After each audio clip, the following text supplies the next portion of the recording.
ဆရာဝန်ဒေါက်တာကျယ်စင်ယူမွန်ကထုတ်နှုတ်တင်ဆက်ထားတဲ့အစားအစာမက်နူးတွေကိုအားလုံးလွယ်ကူနဲ့လိုက်လုပ်ကြည့်နိုင်ပါတယ်။ Color 3ကိုသုံးပြီးတော့ဒါတသားမီမီတို့စားလို့ရမယ်ပေါ့နော်။ပြီးဆုံးရေခဲချောင်းလေးလုပ်စားပါမယ်။အဲ့တော့အရင်ဆုံးဘာလို့လဲဆိုလို့ရှိရင် Color 3လုပ်မယ်။ငပြောသည် strawberry သည်ကြားရည်ဝယ်ပါမယ်။အရင်ဆုံး Color 3ကိုယူနီလေးနဲ့ဖြော်ထားလိုက်မယ်။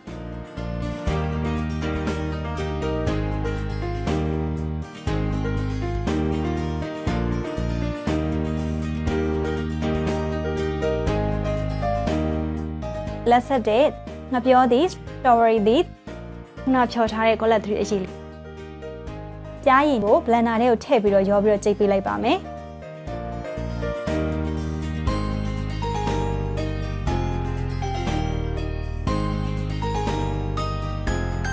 တေချာကျင်ညံ့အောင်ကြိတ်ပြီးသွားပြီဆိုလို့ရှိရင်ရေခဲချောင်းပုံစံကွက်လေးတွေကိုထည့်လိုက်ပါအနည်းဆုံး4နာရီကနေ6နာရီလောက်ထိထားပြီးသွားပြီဆိုလို့ရှိရင်စားသုံးလို့ရပါပြီဒါကြတော့လေစိုးသေးပါတဲ့ဖြော်ရည်တို့တိုင်းမဲ့အစားပေါ့နော်အခုလိုမျိုးကိုယ်တိုင်လုပ်တဲ့ဒီဆောင်ရေခဲချောင်းလေးကကြတော့ခလေးတွေလည်းအကြိုက်တွေ့တယ်ပြီးတော့ဒီအသီးနှံကြွေးရခတ်တဲ့ခလေးတွေအတွက်ဆိုလို့ရှင်လည်းအဆင်ပြေတယ်ပေါ့နော်